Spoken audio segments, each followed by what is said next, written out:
ደውል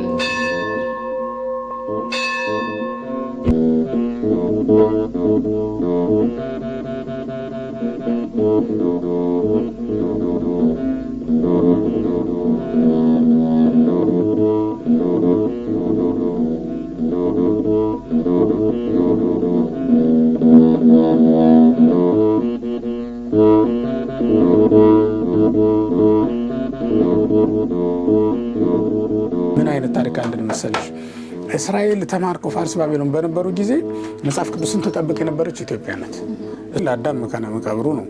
በኋላ ደግሞ ለሌሎችም አባቶች ከአዳም በኋላ የተነሱ በተለይ እስከ ኖህ ድረስ የነበሩ 10 አበው የሚባሉት ቦታቸው መቃብራቸውም እዚህ ቦታ ላይ ነው የነበረው።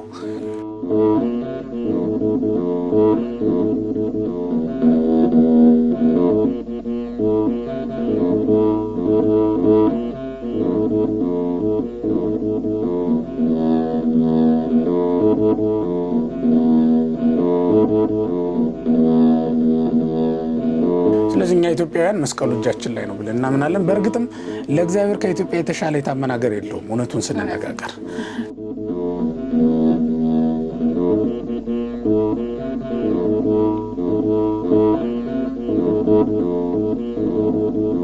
በጣም ትልቅ ስደት ነው በቤተክርስቲያን የተደረገው። ምዕራፍ 8 ላይ በጣም ትልቁ ስደት ተደረገ። እስከዚያ ድረስ እንደው ግርፋቱም እስራቱም ምኑም ነበር። ደውል በስመ አብ ወወልድ ወመንፈስ ቅዱስ አሐዱ አምላክ አሜን። ሰላም ጤና ይስጥልን የደወል ሚዲያ ቤተሰቦች እንደምን ሰነበታችሁ? ትልቅ እንግዳ ይዘንላችሁ ቀርበናል። ሊቀ ሊቃውንት ስምዐ ከወንዕ መልአክን እንግዳ አድርገን ቀርበናል። እናመሰግናለን። አብራችሁን ቆዩ። ሊቀ ሊቃውንት እንኳን ደህና መጡ። እንኳን ደህና ቆየሽ። እስራኤል ሀገር ለስንተኛ ጊዜዎት ነው የሚመጡት? 3ኛ ጊዜ ነው። እንዴት አገኙት እስራኤል ሀገር? ይህች ሀገር በመጀመሪያም አብርሃም ሲመጣ ትንሽ ሀገር መስላ ታይተዋለች። ነገር ግን ደግሞ ትልቅ ተስፋ፣ ትልቅ ቃል ኪዳን የተቀበለባት ምድር ሆና ቀጥላለች ማለት ነው እና በመጀመሪያም ከምድር ሁሉ የተለየች አይደለችም። አሰራሯ የተሰጣት ቃል ኪዳንና የተገባላት ተስፋ ግን የተሰጣት ተስፋ ግን በጣም ልዩ ምድር እንድትሆን አድርጓታል። ዛሬም ስንመለከታት በሌላው ሀገር እንዳለ ሁሉ ምድር እንደዛው ምድር ሆና እናያታለን። የተፈጸመባትን ታሪክና የተገባላትን ቃል ኪዳን ስንመለከት ግን ከሌሎች ሁሉ የተለየችውና በልባችን ውስጥ ነግሳ ትኖራለች ማለት ነው እና እንግዲህ እዚህ ሀገር የሚመጡ መጽሐፍ ቅዱስን የሚያነቡ በተለይ ደግሞ በጉባኤ ቤት ልክ እንደኛ መጽሐፍ ቅዱስን የሚማሩ፣ የሚያስተምሩ፣ የሚተረጉሙ፣ የሚያስተረጉሙ መምህራንና ደቀ መዛሙርት ሲመጡ የተለየ ስሜት ነው ያለው። እውነት ለመናገር ምናልባትም አላውቅም በምእመናን ቦታ ሆኜ ስላላየሁት በመምህራንና በደቀ መዛሙርት ቦታ ሆኜ ግን ሳስበው የተለየ ስሜት ነው የሚፈጥረው እውነት ለመናገር። ምክንያቱም እዛ የተረጎምሽው ያነበብሽው ነገር እዚህ በተግባር ደግሞ የምታይበት ቦታ ላይ ነው ያለ ነው እና በጣም የሚደንቅ ስሜት ነው የሚሰማን እኛ ወደዚህ ስንመጣ። በተለይ በትርጓሜ ቤት ያለፈ ሰው በጣም የተለየ ስሜት ነው የሚሰጠው እዚህ ቦታ መምጣት። ከዚህ በፊት በመጣሁበትም ጊዜ እዚህ ከማዕከለ ምድር ከቀራንዮ ጀምሮ ታላቁ መድኃኒት ከተደረገበት ስፍራ ጀምሮ ማለት ነው ሌሎችንም ቦታዎች ለማየት እድሉ ነበረኝ። ይሄ ማለት እዚህ ሀገር ላይ ስንመጣ በዋናነት ቀደም ሲል በነቢያት በኋላ ደግሞ በክርስቶስ እና ከሱም ቀጥሎ በሐዋርያት የተሰሩ ታሪኮች የት ቦታ ላይ እንደተፈጸሙ ቦታውን ማየት ነው አይደለ? የሚደረገው ነገር ልክ እንደዚያ ነው እና እዚህ ቦታ ላይ ስንመጣ ነቢያት የሰሩት ታምራት አለ፣ ያስተማሩት ትምህርት አለ፣ የተናገሩት ትንቢት አለ። ክርስቶስ በዘመኑ ያደረገው ታምራት፣ የሰራው ደግሞ ያስተማረው ደግሞ ትምህርት አለ፣ የጸለየው ጸሎት አለ። እሱን እናያለን። በኋላም ሐዋርያት ለ1 ዓመት በህብረት ኢየሩሳሌም ሲያስተምሩ ነበሩ አይደል? እነሱም በህብረት የነበሩበት በመጀመሪያም ደግሞ የሞተው ቅዱስ እስጢፋኖስን ጨምሮ ማለት ነው የመጀመሪያውን ሰማዕት ተጀምሮ ሰማዕትነት እስከተቀበሉበት ቦታ ድረስ የመመልከት እድሉ ነው የሚኖረን ማለት ነው። አሁንም ስንመላለስ የነበረው በሰሞኑ በጣም ብዙ ቦታዎችን አይተናል። የተወለደባትን ቤተልሔምን በማየት ነው የጀመርነው። መጀመሪያ መካነ ልደቱን አየን። ከዛ በኋላም ስደት የተጀመረበትን ወተት ዋሻ ተብሎ የሚጠራውን ማለት ነው እሱንም አየን። በሌላ ቀን በበነጋው ደግሞ ተመልሰን ሄደን ጎለ እንስሳት የእረኞችን ስፍራ ማለት ነው ሺፐርድ ፊልድ የሚባለውን እሱን አየን። የቦዔዝ እርሻ እና እሱን አካባቢ እንግዲህ አየን። እኔ እውነት ለመናገር እዛ አካባቢ ላይ ሲሄድ ዳዊትን ሕፃን ሆኖ እያየሁት በግ እየጠበቀ እየተመለከትኩት በቦዔዝ እርሻ መካከልም ስመላለስ ቃርሚያ ለቃሚዋን ሩትን በዓይነ ሕሊናዬ እየተመለከትኩ ስደተኛዋን ኑኃሚንም ደግሞ እንደዚሁ በደሳሳ ጎጆ ውስጥ ባልፈረሰ ግን ደግሞ ሰው አልባ ሆኖ በኖረ የተተወ ግንብ ውስጥ ገብታ የተቀመጠች አንዲት መበለት እሷን ሴት ሁሉ በዓይነ ሕሊናዬ እመለከታታለሁ። እሱን እያደረግን ስንመላለስ ቆየን። በኋላም ትናንትና እስከ ትናንት ድረስ በተለይ ደብረ ዘይትን፣ መካነ ኤሊዮንን፣ ቤተፋጌን እና የእንባ መቅደስ የሚባለውን ጌቴሴማኒን ማለት ነው፣ ቄድሮን ወንዝን፣ እነዚህን ሁሉ ታሪካዊ ቦታዎች ስንመለከት ነበረ። መጽሐፍ ቅዱስ ላይ የተመለከትናቸውን ቦታዎች በሙሉ ቦታዎች ላይ ደርሰን ደግሞ ነው ስንመለከት የነበረው ማለት ነው። እንግዲህ መጨረሻ ላይ እዚህ ቀራንዮ ነው ያቆምነው። አሁንም ያለንበት ስፍራ እሱ ስለሆነ የራስ ቅል የሚሉት ስፍራ ተብሎ የተጠራውን ቅዱስ መስቀሉ የቆመበትንና ፍጥረት ሁሉ ወደዚህ ዙሮ ነው የሚሰግደው። ይህንን እንግዲህ ፍጥረት ሁሉ ልብ የሚያርፍበትን ስፍራ ለማየት በቃን ማለት ነው። እንዴት ነበረ አከባበሩ? ኢየሩሳሌም ጎልጎታ ማክበር መስቀልን ይመስላል? እውነት ለመናገር ከዚህ በፊት ትንሣኤን አክብሬ ያውቃለሁ እዚህና ትንሣኤን ባከበርኩበት ጊዜ የብርሃነ ትንሣኤው በበራበትና የክርስቶስ ጠላቶች ባፈሩበት ቦታ ላይ በዕለቱ ደግሞ ተገኝቶ ማክበር የሚሰጠው ስሜት መቼም የመጣ ሰው ነው ሊያውቀው የሚችለው ማለት ነው።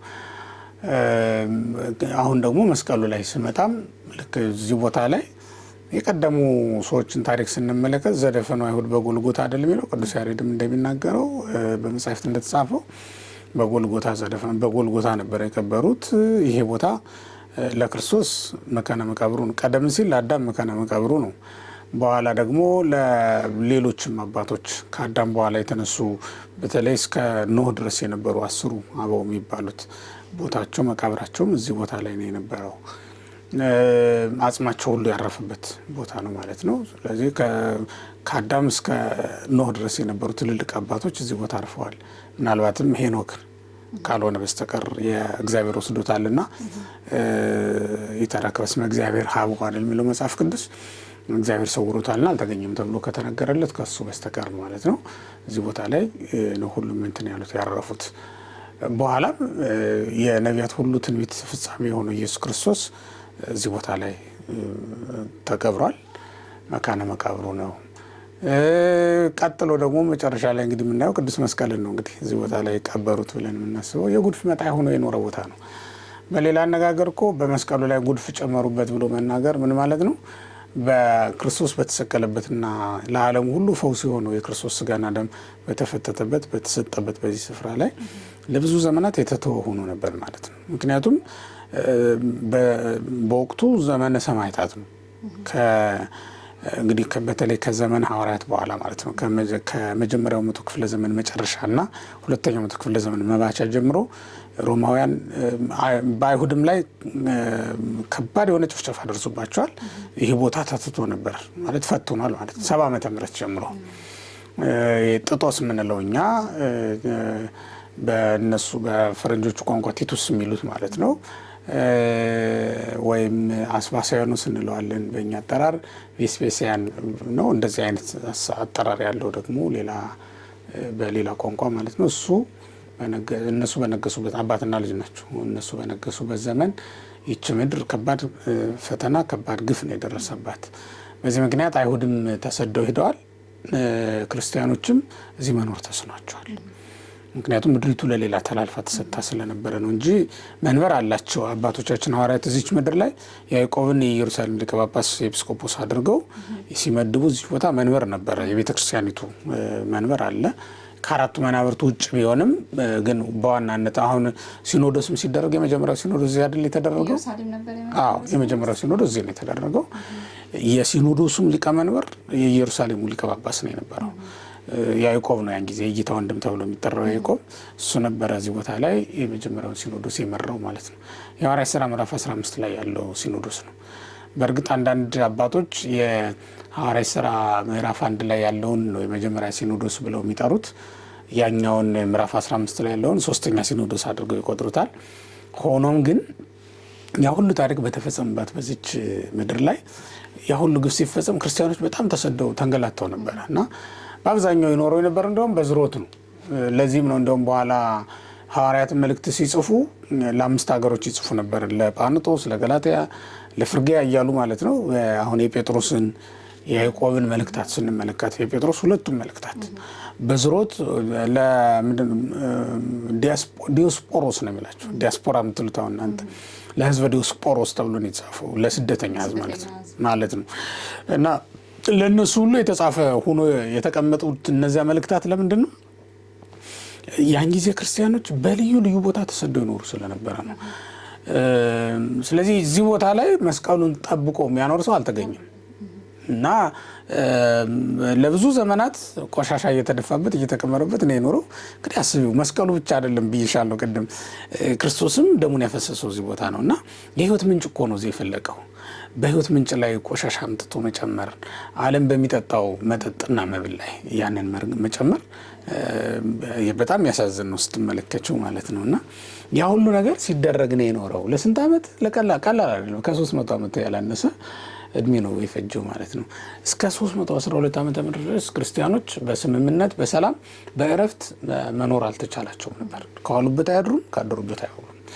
ያሳድዷቸው ስለነበር በየሀገሩ ማለት ነው እና እንደዛ ባለበት ዘመን እንግዲህ መስቀሉ መቃብር ውስጥ ነው የቆየው። ያን ቦታ ደግሞ ይሄ ነው። ለስንት ዓመት ነበር መቃብሩ?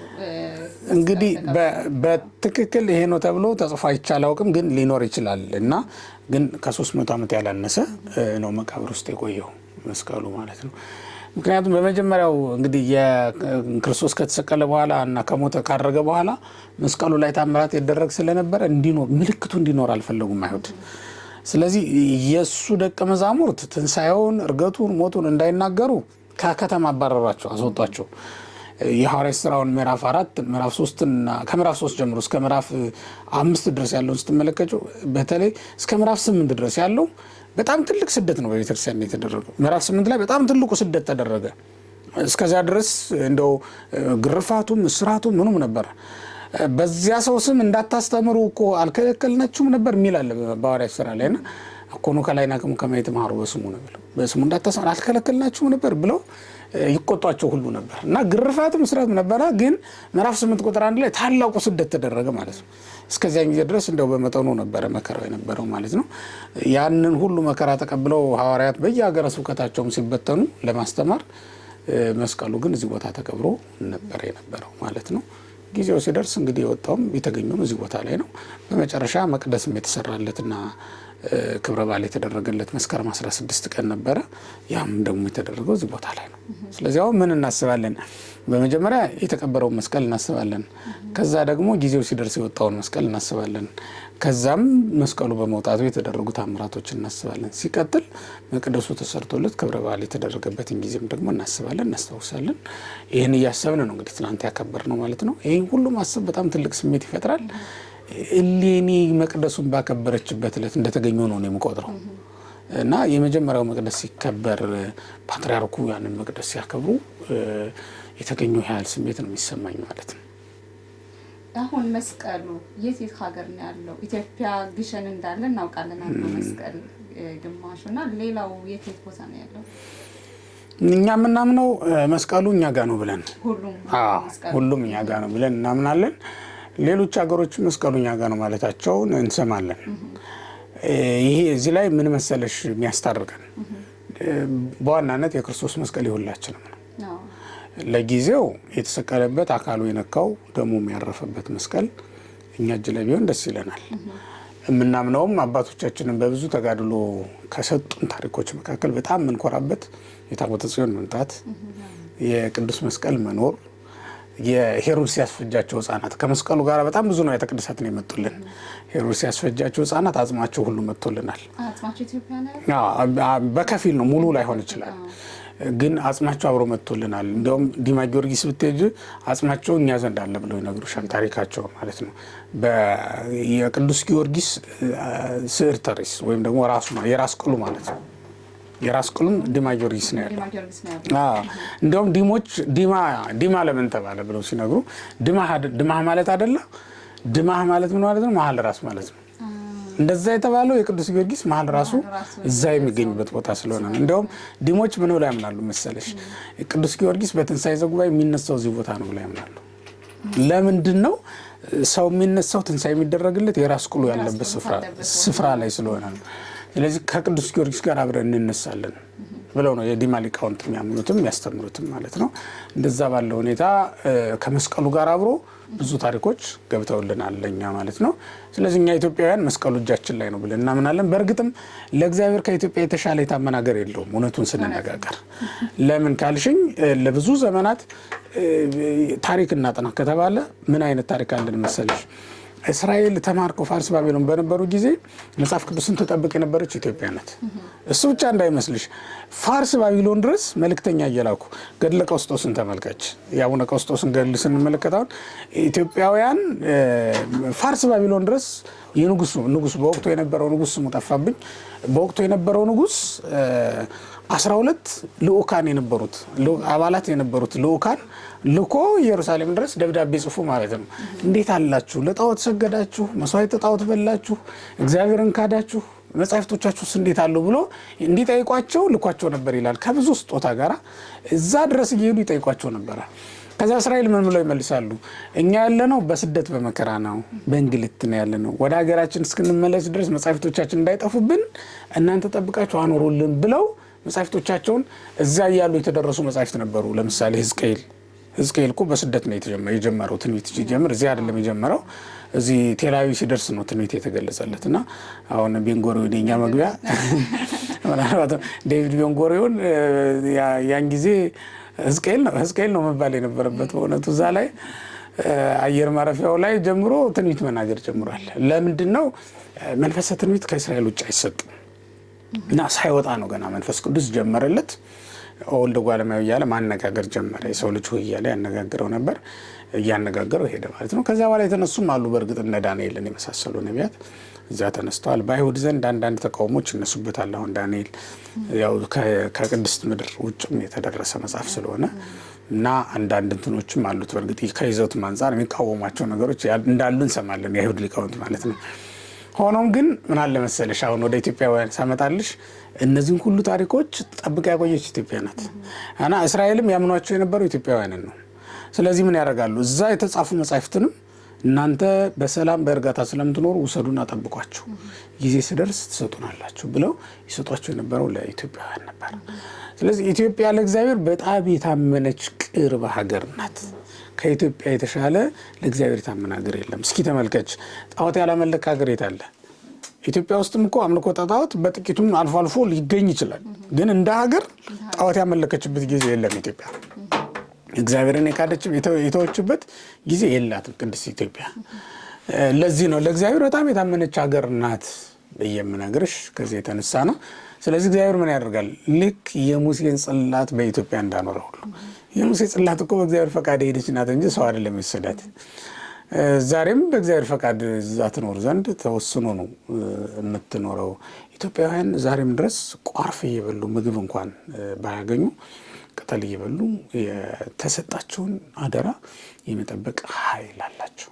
ዛሬም ድረስ ከመላው ዓለም ብትመለከቸው በምናኔና በተጋድሎ እንደ ኢትዮጵያውያን የታመነ የለም። እርግጥ ነው ሌላው ዓለም ይበልጠን ነገር እኮ አለ፣ በጥበብ ይበልጠናል። አንዳንድ ጊዜም እኛ ጨቅጫቆችም ጠበኞችም ተነታራኪዎችም ነን። በዘር በጎሳ በምን ስንከፋፈል እንውላለን። በእርግጥ ነው ቅድስና የሚበዛበት ቦታ ላይ ኃጢአትም ይበዛል፣ የሰይጣን ፈተናም ይበዛል። ለምን ካልሽኝ ወርቅ አንገትሽ ላይ አድርገሽ በከተማ መሃል ብትሄጂ ሌቦች አንቺን ነው የሚከተሉት። ክር ካደረገ ሰው ጋር ምንም አይነት ዝምድና የላቸው፣ ምክንያቱም ምንም አይጠቅማቸው። ለዚያ ይመስለኛል ኢትዮጵያውያንም እንደዛ የሚሆኑት። ዞሮ ዞሮ ግን ምንድነው ይሄን ልሽ የፈለኩት መስቀሉኛ ጋ ነው። ለምን ለእግዚአብሔር ይሄን ያክል መታመን የተሰጣት ሀገር ስለሆነች ነው። በጣም የሚገርም ነገር አንድ ነገር ልንገርሽና ልጨርስ። እዚህ ቦታ ላይ የነበረው እዚህ ከፍ ብሎ ነው አይደል ደብረ ጽዮን ያለችው? እዚህ ከጓሮ ነው ያለ ነው፣ ከዳዊት ቤተ መንግስት ጓሮ ማለት ነው። እዛ ቦታ ላይ ከነገሱ ነገስታት አንዱ ዳዊት ነው የመጀመሪያው።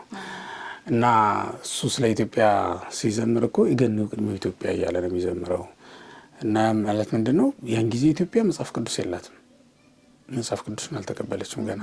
ምክንያቱም መጽሐፍ ቅዱስ ገና ተጽፎም አላለቀም፣ ወደ ኢትዮጵያ የሚወስደውም አልተገኘም። ንግስተ ሳባ ገና አልመጣችም፣ ስላልመጣች ነው። እና መጽሐፍ ቅዱስ እጇ ላይ ሳይገባ በመጽሐፍ ቅዱስ የተጠቀሰች ሀገር ኢትዮጵያ ናት። ለዚያ ነው መስቀሉ ወደ ኢትዮጵያ መቼ ነበር የገባው? በማንስ ነው የገባው?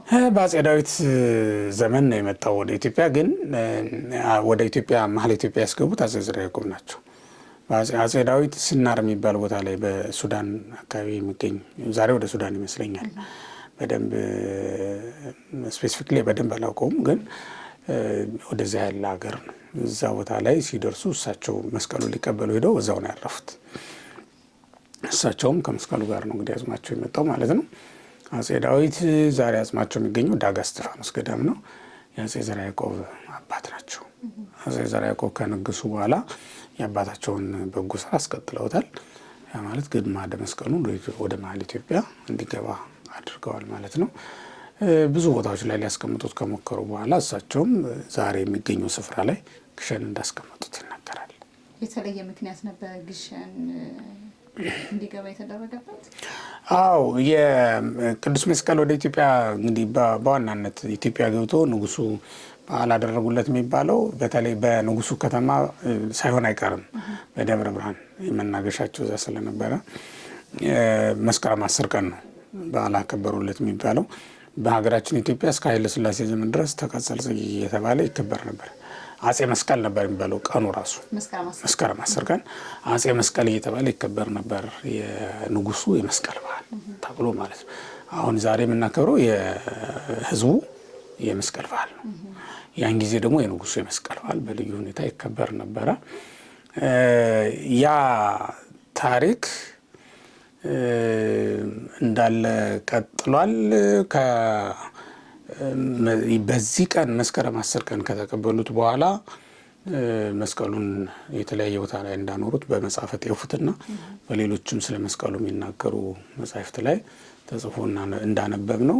ብዙ ቦታዎች ላይ መስቀሉ አርፏል። አንዳንድ ቦታዎችም ላይ ስንሄድ ከታሪክም ውጭ ማለት ነው፣ በታሪክ ስማቸው ያልተጠቀሰ ግን መስቀሉ እዚህም ቦታ አርፎ ነበረ ብለው የሚናገሩ አድባራትና ገዳማት አሉ። ያም ሆነ ይህ ቅዱስ መስቀል ዛሬ ወደ ግሸን ገብቶ እንዲያርፍ የተደረገበት የእግዚአብሔር ይውልሽ ስራ የሚሰራበት የራሱ የሆነ ቦታ አለው። ለምሳሌ ደብረ ታቦር ላይ ሊገልጽ የፈለገውን ደብረ ዘይት ላይ አላደረገውም አይደል? ለምንድን ነው ደብረ ዘይትን ትቶ ደብረ ታቦር ሄዶ ብርሃነ መለኮትን የገለጠው? በቃ ትንቢቱም የተነገረ እዚያ ነው፣ ሊገልጠውም የፈለገ እዚያ ነው። ተመልከች። ምስጢረ ምጽአቱንስ ደብረ ታቦር ላይ ያልተናገረ ለምን? እዚያው አብሮ ቢጨርሰው ልትይችል፣ ግን አላደረገውም። ለምን? የራሱ የሆነ ቦታ አለው። ምስጢረ ምጽአቱን ለማስተማር ደብረ ዘይትን መርጦ ከዛ ዝቅ ብሎ ደግሞ ጸሎት ይጸልያል ጌቴሴማኒ ላይ ሲደርስ። ለምንድን ነው? ከዚያ ደግሞ ኤሊዮን ላይ ሲደርስ አቡነ ዘበሰማያትን ያስተምራል። ለምንድን ነው? ራሱን የቻለ ቦታ አለው ለእግዚአብሔር። ይህንንም ሲያስቀምጥ የራሱ የሆነ ቦታ አለው። ግሸን ላይ ይህን ሲያኖር ለምን? አባቶቻችን በታሪክ እንዳስቀመጡ ተራራው ራሱ መስቀለኛ ስለሆነ ነው ብለዋል። ግን አስቀድሞ እግዚአብሔርም ለዚህ ያዘጋጀው ስለሆነ ነው እንጂ መስቀለኛ መሆኑ ብቻ አይደለም። ለማንኛውም ግን ለዚህ የተፈቀደ ለዚህ የተመረጠ የተዘጋጀ ቦታ እሱ ነበረ። እዛ ቦታ ላይ ተኖረ ማለት ነው። እሺ፣ እናመሰግናለን። የመጨረሻ ጥያቄ፣ ህዝበ ክርስቲያን ከኢትዮጵያም ሆነ ከሌላው ዓለም ወደ ኢየሩሳሌም ሲመጣ ምን አስቦ ምን አይነት በረከትን አገኛለሁ ብሎ አስቦ መምጣት አለበት ብለው ያስባሉ? የሚደንቅ ነው። እኔ ከዛ ስነሳ አብርሃምን አስባለሁ። ከመጀመሪያው ጀምሮ የባለ ተስፋ ሰው የተመላለሰባቸው ተራሮች፣ ወደ ተራሮች ያንከራተተ እግዚአብሔር ዓይን ያየውን ሁሉ ላንተ ሰጣለሁ ሲለው እሱን ቃል ኪዳን አስባለሁ በመጀመሪያ። እና እንደዚህ አይነት መጻሕፍትንም እየተመለከቱ መምጣት ደስ ይለኛል። ለምን? በመንፈስ ከአብርሃም ጋር አብሬ መጓዝ ስለምፈልግ ነው። ይስሐቅን አስባለሁ፣ ያዕቆብን አስባለሁ። ይስሐቅን ስታስቢ ወደ ሞሪያ ተራራ የተቀመጥንበት ቦታ ነው። አሁን በጣም የሚገርመው ነገር አህዮች ነበሩ፣ ደቀ እንትኖችም ነበሩት፣ አገልጋዮችም ነበሩት። አብርሃም ለእናቱ አልነገራትም፣ ግን ልጁን አስከትሎት ይሄዳል። ለልጁም አልነገረውም፣ ነገር ግን መስዋዕት ሊሰዋ ነው እና የሚሄደው ቢላዋን ይዟል፣ ሰይፉን ማለት ነው። በመስዋዕቱን የሚያርድበትን ይዟል፣ መስዋዕቱን ደግሞ የሚያቃጥልበትን እንጨቱንና እሳቱንም ይዟል። አስበሽዋል? ወደዚህ ተራራ ሲወጣ ይስሐቅ የሚሰዋበትን ቢላዋ ተሸክሞታል፣ የሚቃጠልበትንም እንጨት ራሱ በትከሻው ይዞታል። አስበሽዋል? ያንን ስታስቢው በቃ ይስሐቅን ሆነሽ ነው የምትወጪው ወደዚህ ተራራ። በኋላ ላይ ኢየሱስ ክርስቶስ መስቀሉን ይዞ የሚሰቀልበትን መስቀል ራሱ ተሸክሞ ሲወጣ እስክናየው ድረስ እኮ ትርጉም አልገባንም ነበር። ሌሎችን ተዋቸው አይደለም ይለው አብርሃም፣ ከተራራው ግርጌ ትቷቸው መጣ ይላል። ደቀ መዛሙርቱ ከዛው ጌቴሴማኒ ላይ ተበታትነው የጸሎት ስፍራ ላይ የአትክልቱ ስፍራ ላይ ተበታትነው ሲቀሩ እኮ ገርሞን ነበር። ለካ ቀደም ሲል አብርሃም ሎሌዎቹን እዛው ጥሏቸው የመጣው በዛው ጌታ የጸለየበት ስፍራ አካባቢ እኮ ነው ትቷቸው የመጣው። እዚህ ተራራ ላይ ነው የወጣው አብርሃም። ይሄ በዓለ ምስጢር የምስጢር ተራራ ነው። እዚህ ቦታ ላይ ስትመጪ እዚህ ቦታ መጣ፣ መልከጼዴቅን አገኘ፣ ሌሎችንም ነገሮች አገኘ። እሱን እናስባለን። ያዕቆብንም ታያለሽ፣ ተኝቶ ነበር፣ ግን ደግሞ ከምድር እስከ ሰማይ የሚደርስ መሰላል እያየ ነበር። እግዚአብሔርም ከእሱ ጋር ነበረ። እንዲህ አይነት ነገሮች እና ስትመጪ አሁን የያዕቆብን የተንተራሳትን ድንጋዮች ሁሉ እሷን ይመስሉኛል እውነት ለመናገር እሱን አስባለሁ። በዚያውም ላይ ደግሞ ያዕቆብ ይህ ስፍራ እንዴት ያስፈራ ነው ያለው። እዚህ ስደርስ ትፈሪያለሽ፣ ምክንያቱም ይሄ እግዚአብሔር ደጅ ነው ብሎ መጽሐፍ ስለተናገረ ያንን ሁሉ ነገር እያሰብን ነው የምንመጣው። ከኢትዮጵያ የሚመጣ ማንኛውም ሰው ይህንን ነገር ያስባል። በኋላ ላይም እመቤታችን ቅድስት ድንግል ማርያምን እየተመላለሰች ከነዚያ ሁሉ ነቢያት የተወለደች ዳዊት ሰሎሞን አሁን ደብረ ጽዮን ስንሄድ የዳዊትን ግርማውን ታስቢያለሽ መቼም፣ የሰሎሞንን ደግሞ ዙፋኑን ማሰብሽ አይቀርም። እነዚያ ሁሉ ቆነጃጅት እነዚያ ሁሉ ነገስታት የሰገዱለት የጢሮስና የምናምን ነገስታት ንግስታት እነዚያ ሁሉ እኮ የሰገዱበት ቦታ ነው ይሄ ደብረ ጽዮን ብለሽ ታስቢው። እንደ ዛሬው ዝም ብሎ ድንጋይ ብቻ የተከበበበት ነገር አይደለም። የሁሉ ክብር አስበሽዋል። ንግስተ ሳባ እኮ ከዛ እዚህ ድረስ የመጣችው ያንን ክብር ለማየት ነበር። እና እኛ በቀላሉ እግዚአብሔር ፈቅዶልን በ4 ሰዓት ከምናምን ነው የምንበረው እዚህ ድረስ አይደለ? በዛች አጭር ጊዜ እንመጣለን። ግን እነሱ ምን ያህል ቀን እንደተጓዙ ስታስቡ ረጅም ጊዜ ነው። በቀላሉ እንኳን ለመረዳት ንግስተ ሳባ እዚህ ጸነሰች አይደል? የወለደችው አማሴን ላይ ስትደርስ ነው። ቤተ መንግስቷ እንኳን መድረስ አልቻለችም። 9 ወር ሙሉ ተጉዛ አልደረሰችም። ተመልከች። ይሄ ማለት ምን ያህል ርቀት ተጉዞ እንደሚመጡ ነው የሚያሳየው። እና ይሄን እያሰብን እንመጣለን። የኢትዮጵያ ሰዎች ልባቸው እዚህ ነበር አድሮ። ይሄም በምን ታውቂዋለሽ? የኢትዮጵያ ሰው ሊሰግድ እዚህ መጥቶ ነበር አይደል? ከዛም ተጠምቆ ተመለሰ ነው የሐዋርያት ሥራ ምዕራፍ 8 ቁጥር 27 ላይ ያለው እሱ አለ። በጣም የሚገርመኝ ግን እኔ ከዛ በፊት የነበሩትን አቤሜሌክ ለምሳሌ ከኤርምያስ ደቀ መዛሙርት አንዱ ኢትዮጵያዊ ነበር። አቤሜሌክ እዚህ ለምንድን ነው የመጣው ካልሽ ተስፋቸው እዚህ ነበር የኢትዮጵያውያን። እና ደጅ ጽናት ነው። መሲሁ የሚመጣበትን ቀን ለመጠባበቅ ነው እዚህ የመጣው። አላዳረስ ብሎት ማለት ነው። መሲሁ እስኪመጣ አላዳረስ ብሎት እዚህ ነበረ። እዚች ምድር ላይ ካገለገሉ ደቀ መዛሙርት አንዱ ኢትዮጵያዊ ሰው ነበር። ለዚያውም በጣም ደስ የሚልሽ ኤርምያስን ወገኖቹ ቆሻሻ ጉድጓድ ውስጥ ጨመሩት። ኢትዮጵያዊ መጥቶ ወጣው። ኢትዮጵያውያን እንዲህ አይነት ታሪክ ነው ያላቸው። ንግስተ ሳባንም ስትመለከች ንግስተ ሳባ እኮ በነገራችን ላይ ልሽ የመጣችው እንደ ዓለም እንደ ሌሎቹ ዓለማት የሰሎሞን ዝና ሰምታ ጥበብ ለማየት ብቻ እንዳይመስልሽ መሲሁ መስሏት ነው የመጣችው። ስለሱ የሚነገረው ነገር በጣም ድንቅ ነበር፣ ሰው ከሚያደርገው በላይ ነው። እና መሲሁ አዳኙ መጥቷል ብላ ነው የመጣችው። እና ኢትዮጵያውያን ምን ያህል ለቅተው የመዳንን ቀን ይጠባበቁ እንደነበረ ስታስቡ በጣም ትገርሚያለሽ። በዚያ ስሜት መምጣት አለበት አንድ ኢትዮጵያዊ የመዳንን ቀን እያሰበ። የቀደሙት አባቶቻችን ኢትዮጵያውያን እናቶቻችን ኢትዮጵያውያን ያችን ተስፋ የተደረገላቸው መንግስተ ሰማያት ፍለጋ ነው ይመጡ የነበረው። በባዶ እግር እዚህ ድረስ መምጣት፣ በበረሃ ውስጥ አቋርጦ እዚህ መምጣት፣ በምድረ በዳ ውሃ ጥሙን ረሃቡን ታግሶ መምጣት፣ ይሄ በጣም የሚገርም ነው። እና እነዚያ አባቶቻችን የመጡትን መምጣት እያሰብን ነው መምጣት የሚገባን። ከዛውም ዘንድ ከመጣን አይቀር ደግሞ የክርስቶስን ስጋና ደም እዚህ በተቆረሰበት በተፈተተ የትኛውም ቦታ ላይ ቢሰጥ ክርስቶስ ነው። የትኛውም ዳርቻ ላይ ያለች ቤተ መቅደስ እዚህ ቦታ የተፈተተው ስጋና ደም የሚሰጠው ክርስቶስ እዚህ ደብረ ጽዮን ላይ ለደቀ መዛሙርቱ የሰጣቸው ማዕድ ነው የትኛውም ቦታ ላይ ያለው እና ይሄ እንግዲህ አሁን የኢየሩሳሌም ሰማያዊት አንጻር ነው ምድራዊት ኢየሩሳሌም እንደውም እንዳንምልባት ከሁሉ ከልክሎናል እግዚአብሔር ይችን ቦታ ይትማሉ በኢየሩሳሌም እስመ ሀገሩ ይትለ ንጉሥ አባይ የደገኛው ንጉሥ የታላቁ ንጉሥ ሀገር ናትና በኢየሩሳሌም አትማሉ ብሎ ከልክሎ ምን ያህል የከበረች እንደሆነ አስበች ምድር ስትረግጫትም ተጠንቀሽ መርገጥ አለብሽ ምክንያቱም ይሄ የነቢያት ሀገር ነው እንደውም ምስጋና ሁሉ ቀርቦላቸዋል ተፈስዮ ቤተልሔም አይደል የሚለው ቅዱስ ኤፍሬም ቤተልሔም ሆይ ደስ ይበልሽ የነቢያት ሀገራቸው ነሽና ባንቺም ንጉሥ ተገኝቷልና እስመ ባቢኪ ተወልደ ክርስቶስ ዳግማዊ አዳም የአዳም ሁለተኛ ባንቺ ነውና የተገኘው ብሎ የሚናገርላት ቦታ ናት ማለት ነው። ይሄን ሁሉ እያሰብን እንመጣለን። ማንኛውም ኢትዮጵያዊ ይሄን እያሰበ ቢመጣ ደስ ይለኛል ለማለት ነው። እሺ እናመሰግናለን። እስኪ አሁን ደግሞ ከኢየሩሳሌም ወጣን ወደ ኢትዮጵያ እንሄድና እስኪ ልቀርባው ኢትዮጵያ ውስጥ ምን እንደሚያደርጉ እስኪ ስለ መንፈሳዊ ኮሌጅም ትንሽ ነገር ይበሉና። መልካም መቼም አንድን ሰው በትብብር ነው የምናሳድገው። አንድ ሰው ሲያድግ በመንፈስም ሆነ በአካል ስለሆነ እድገት የሚያስፈልገው የብዙ ሰዎች አስተዋጽኦ ነው። አንድ ትልቅ ሰው ካየሽ አሁን አንድ ትልቅ ተራራ ስንመለከት እንጨቱ፣ ሳሩ፣ ድንጋዩ ተባብረው ነው አይደል ትልቅ ያደረጉት። አንድን ቤትም ስንመለከት ይሄን ቤት ያቆሙት ብዙ ነገሮች ተባብረው ነው። አንድ ሰውንም ስትመለከች በጣም ብዙ ሰዎች እንደገነቡት ብዙ እጆች እንዳሉበት መመልከት አለ። አንድ ልክ ካገኘሽ በጣም ብዙ ሰዎች ተባብረው ነው ሊቅ ያደረጉት። እንዲህ ትልቅ ያገዘፉት ያደረጉት እነሱ ናቸውና እኔም ከዛ የተለየው ልሆን አልችልም። የብዙ ሰዎች ውጤት ነው ማለት ነው። ያ ማለት በመንፈሳዊ የመምህራኖቼ በስጋ ደግሞ የእናትና የአባቶቼ ውጤት ነው ልሆን የምችለው ማለት ነው። እንዳጋጣሚ ሆኖ ነው ትምህርትም የጀመርኩት ከአባቴ ነው። ያው በልጅነቴ ለመጀመር ምክንያት የሆነኝ እሱ ነው። ገና በ4 ዓመት ትምህርት መጀመር ችያለሁ። ያ የሆነበት ምክንያት ከአባቴ መጀመር ስለቻልኩ ነው። እሱ ደግሞ ለምን ረዳኝ ቶሎ ባጭር በቶሎ ጊዜ እድሜ ሳይገፋ ትምህርቴን እንድጨርስ እንዳጠናቀቅ አድርጎኛል። አባቴ ደግሞ የሚያስጠብቀኝ መንጋም ስላልነበረው መነኩሴ ስለነበር ማለት ነው የሚያስጠብቀኝ መንጋም የለውም የሚያሳረሰኝ ርስትም የለውም። ያ ደግሞ ለእኔ ረዳኝ ማለት ትምህርቴን ብቻ ትኩረት እንዳደርግ አድርጎኛል ማለት ነው።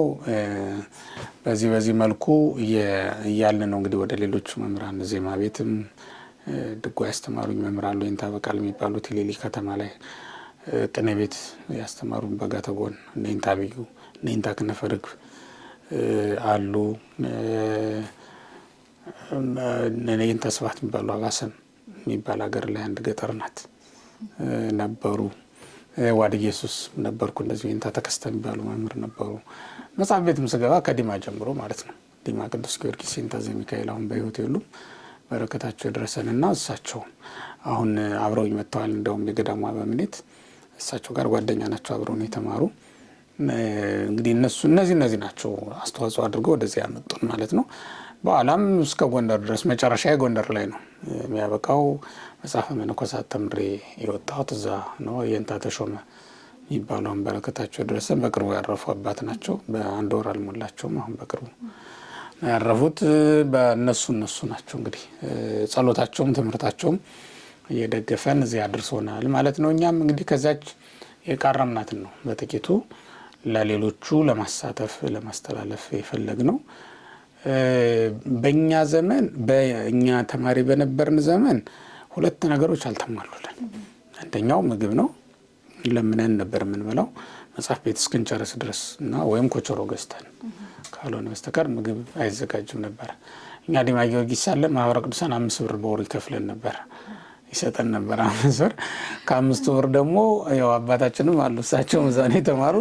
በ5 ብር ደርሰዋል አይደል? በ5 ብር ደግሞ ነበረን። ከ5 ብር ደግሞ አንዱ ለጊዮርጊስ በዓል ተብሎ ይቀነስብን ነበር። ስንት ቀረ? 4 ብር ነው የሚደርሰን። እሱን አድርገን እንማር ነበርና ግን የሚገርምሽ 4 ብር በጣም ብዙ ነበር። ምክንያቱም ያን ጊዜ አስታውሳለሁ ነጭ ጋዝ የሚባል እንገዛ ነበር ለኩራዝ ለዚህ ለፋኑስ እና ለቡታጋስ ማለት ነው እንገዛ ነበር። 90 ሳንቲም ነበር ሊትር እንገዛው። 1 ሊትር እንገዛው 3 ሊትር በ2 ብር ከ70 ሳንቲም እንደዛ ማለት ነው እንገዛለን። 3 ሊትር ያቆየናል አንድ ወር አንድ ወር ይፈጅ ያቆየናል። ምክንያቱም ኩራዟን ፋኖሷን የምናበራት ራት ልንበላ ስንል ነው። የምንቀጽል ማታ በቃላችን ነው፣ በጨለማ ውስጥ ሆነን ነው የምንቀጽለው የምንማረው እንጂ መብራት እያበራሽ እንዲህ እንትን ኖር ነው። ኧረ ኖር ነው ዘመናዊ ነህ አያ ነው የሚያስብል እንደዛ ነገር ነው። እሱ በእኛ ዘመን እሱ አልነበረም። ለአሁኖቹ ተማሪዎች እድላቸው ምንድን ነው? እኛ ለምነን ምግብ ማዘጋጀት ችለናል። ያው እኔ ለምኜ ነው አሁን ምዕመናንን የሚሰጡን። ስለዚህ ምግብ ይዘጋጅላቸዋል። ይሄ ተቀርፎላቸዋል። አሁን ላይ በእኛ ዘመን ሌላ ደግሞ ያልነበረው ቤተ መጻሕፍት አልነበረም። እኔም እሳቸውም ስንማራውን አንዳንድ መጽሐፍ ምንማርባት ብቻ ናት ያለችን። ያውም ደግሞ ትርጓሜ አልነበረንም ስንገባዛ ከዚያ በኋላ ነው የሚሰጠን። ምክንያቱም ገበያ ላይ የለም አልታተመም። እና መምህር ወልደትንሳኤ የሚባለው አሁን ቅድስት ሥላሴ የሚያስተምሩ መምህር አሉ። እሳቸው የጻፉት አንድ መጽሐፍ ነው የነበረን የማህበር ማለት ነው የጋራ በእሳቸው ወንጌል ነው እንትን ምንለው እየተቀባበልን ያንን እንትን እንላለን። በኋላ ግን መምህር ላይ ከማርያም የሚባሉ ጥሩ የእጅ ጽሑፍ ያላቸው ነበር። እሳቸው እየጻፉ ኮፒ እያደረገ ተማሪው የራሱን መያዝ ቻለ ማለት ነው። እንዲህ እያደረግን ሄድ ነው እኛ። ስለዚህ እኛ ዘመን አንድ መጽሐፍ የምትማሪበት ብቻ ነው ያለው። ብዙ ሳታነቢ እንዴት ብዙ ልትናገሪ ትችያለሽ? ታሪክ ማንበብ አለብናል፣ ምስጢር መጥገብ አለብን አይደል? እንደዛ ሳይሆን ነው እንትን ያልነው። አሁን ላይብረሪም መስራት ጀምረናል። አሁን እንደውም እኔ ወደፊት የምናስበው በእኛም ጉባኤ ቤት ቢኖረን ብለን የምናስበውና ካቀድናቸው አሁን በቅርቡ የምንሰራቸው ስራዎች በዚህ አጋጣሚ እናንተን የሚያዳምጡ ምዕመናን ሊረዱን ከፈለጉ እንዲረዱን የምንፈልገው ትልቅ ቤተ መጻሕፍት ነው መስራት የምንፈልገው። ቤተ መጻሕፍቱ የምርምር ማዕከልም ኖሮት እዛ ቦታ ላይ የታሪክ ተመራማሪዎች እንዲኖሩ እንፈልጋለን። አሁን የኢትዮጵያ ታሪክ ዱር እየበላው አይደል? ተካፍለን እኮ አጠፋ ነው። አሁን የታሪክ ትምህርቱም የለም ጠፍቷል። በትምህርት ቤት ደረጃ እንኳን እንዳይሰጥ በዛም ብዙ ግፍ ተውሎበታል። የጋራ የሆነ ታሪክ አጣን። እሱ ላይ እንደው መንፈሳቸውን ያነጹና ልባቸውን ያቀኑ የታሪክ ተመራማሪዎች እንዲኖሩን እንፈልጋለን። በመጻሕፍት አርትዖትም ጉዳይ ላይ አሁን ብዙ የሚያከራክሩ መጻሕፍት አሉ። ተአምረ ማርያም እንዲህ ይላል ዋሽቷል፣ እንትና እንዲህ ብሏል ዋሽቷል የሚሉ ከሳሾች በዝተውብናል። እሱም በተመለከተም በትክክል የትኛው ነው የቤተ ክርስቲያን ሀሳብ የሚለውን ተመራምረው ውሳኔ የሚያስፈልገውን ወደ ሲኖዶስ ይቀርባል፣ ወደ ሊቃውንት ጉባኤ ይቀርባል። ውሳኔ የሚያስፈልገው ደግሞ በትምህርት ደረጃ በበራሪ ወረቀትም ሊሆን ይችላል፣ በመጽሔትም ሊሆን ይችላል። እየታተሙ ለምን በአመት 2 ጊዜ 3 ጊዜ የሚታተም መጽሔት አይኖረንም? የመጽሐፍት ዳሰሳ ማድረግ ይቻላል እንደዛ። እና ለዚህ ጉባኤ ቤቶች ወሳኝ ነገር ናቸው። እሱን ለመስራት እቅዳለን። እግረ መንገዱን የሚሰሙኝም ሰዎች ካሉ ይህንን ነው መስራት የምንፈልገው፣ እንዲሰሩልን የምንፈልገው ይህንን ነው ለማለት ነው። ገንዘብ ያለው ይህን ስራ እኛ ደግሞ ባለንበት ቦታ ሆነን ለማስተማርና ጉዳይ ለማስፈጸም ዝግጆች ነን ለማለት ነው። እሺ፣ በቃል ለመናገር የኢትዮጵያ ንግድ ባንክን ነው በቃል የማውቀው 1555 27 27 27 ሚላለን 1555 27 27 27 3 ጊዜ ማለት ነው የሚል አካውንት አለን። የባህር ዳር ሀገረ ስብከት 4 ጉባኤ ትምህርት ቤት ነው የሚለው። ይሄ የንግድ ባንክ አካውንታችን ነው። ከዚያ ውጭ ግን የአቢሲኒያና አባይ ባንክ ሌሎችም ባንኮች አሉን። ለጊዜው በቃል ያላስታውሳቸውም እነሱ መጻፍ ይቻላል። እኔ ስለማስተምርበት ማለት ነው። እርግጥ ነው ኢትዮጵያ ውስጥ የአብነት ትምህርት ቤት አዲስ ነገር አይደለም፣ የቆየ ነው። ኢትዮጵያ በትምህርት ጉዳይ እና ቀልድ አታውቅም።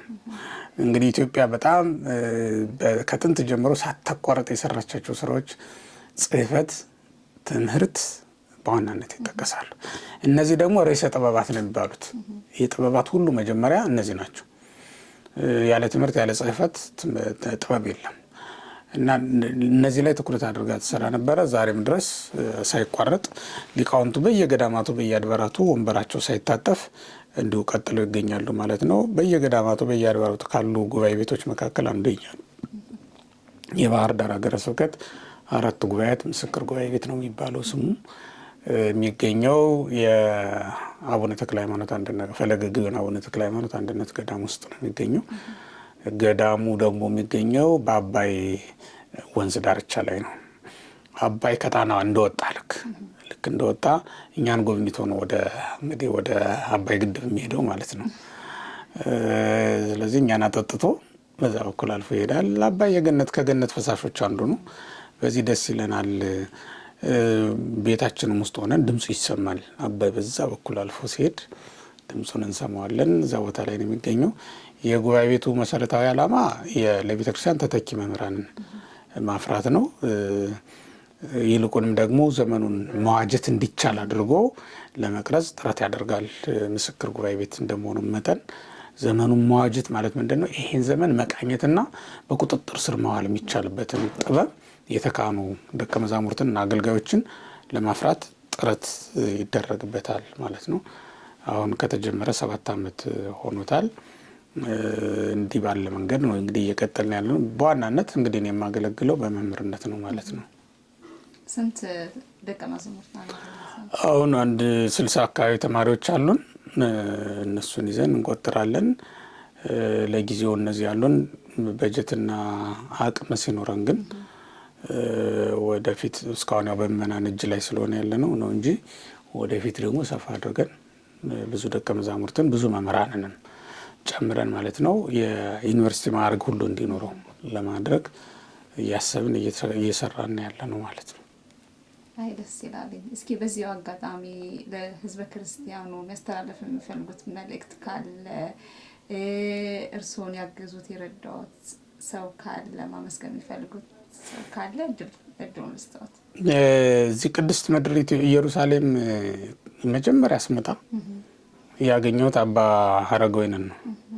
አባ ሀረገወይን ለመጀመሪያ ጊዜ አግኝተውኝ ከዛ ፊት ተገናኝተን አናውቅም በአካል ግን በጣም አይዞህ ብለው አበረታተው በወቅቱ ያላቸውን ገንዘብ ሰጥተው ሂዱ ይህን ስሩ ብለው ላኩኝ። በጣም ገርሞኛል። ያን ጊዜ እንግዲህ በአዲስ ነው የተዋወቅነው። ጉባኤ ቤቱ መጥተው አይተውት አያውቁም፣ በዜና ነው። አበረታቱን። ከዛ በኋላም እዚህ ማህበረ ተክለ ሃይማኖት የሚባል አለ አይደል? እዚህ በኢየሩሳሌም የማህበረ ተክለ ሃይማኖት አባላት በጣም ብዙ ረድተውናል። በጣም ነው ማመስገን የምፈልገው እነሱንም። የአባ ሀረገወይን የንስሐ ልጆች በጠቅላላው በአሜሪካም ሀገር የሚኖሩት ሰዎች በስም ገሌ ገሌ ብዬ እንዳላፋልስ እንዳልጠራው አንዱን ትቻ አንዱን እንዳልጠራ ብዬ አስቤ ነው። ግን የእሳቸው አባ ሀረገወይን ብርሌ ማለት ነው የእሳቸው ደቀ መዛሙርትና ማህበሩ ብዙ ረድቶናል። ስለዚህ ከቅድስት ሀገር ልጀምር ብዬ ነው እዚህ ካለው ስጀምር እንደዚያ ነው። አሁን ደግሞ በመጨረሻ አባ ማርቆስም እዚህ ነው ያሉት። አባ ማርቆስ ተፈራ እሳቸውም ልክ እንደዚያው አንድ ቤት እየሰራን ነው። እንደውም አሁን በቅርቡ ገና አላለቀም። ጣራ ያከደኑልን በር የሚያስገጠሙልን እሳቸው ናቸው። ቀሪ ስራዎች ያሉ ቢሆንም እንዲህ አይነት ስራዎችን እየሰሩልን ያሉ እዚህም ያሉ አባቶች አሉ። ሌሎችም ወንድሞች እህቶች እውነት ለመናገር የረዱን ሰዎች አሉ። በሌላውም ሀገር ያሉ በአውሮፓም በአሜሪካም ያሉ ለተማሪዎቻችን ያው ከቤተ ክርስቲያን የሚሰፈርልን ቀለብ የለም፣ ከምእመናን ነው የምንቀበለው። ይህ ሁሉ ተማሪ ቀለብ አለው። ልብስ እንኳን በየአመቱ የሚመጣ ነገር የለም። ግን አልፎ አልፎ እንዲሁ በሚያስፈልገው ነገር ሁሉ መኝታቸውን ሳይቀር አልጋ ፍራሽ የገዙ ምእመናን ናቸው። ወንበር ለመምህሩ ለእኔ መቀመጫ ጨምሮ ለተማሪዎችም መቀመጫ ያዘጋጁም እንዲሁ ምእመናን ናቸው። እዛም ሀገር ውስጥ ያሉ በጣም ደጋግ ምእመናን እያገዙን ነው እንግዲህ እየሰራን የምንገኘው። ያው ቤተክርስቲያን በምእመናንና በመምህራን ትብብር የምትሰራ ናት የምትሆነው። ሐዋርያት ያስተምራሉ፣ ምእመናን ይመግባሉ። ድሮም የነበረው እንደዛ ነው። ደቀ መዛሙርትን ምእመናን ይመግባሉ፣ መምህራን ደግሞ ያስተምራሉ።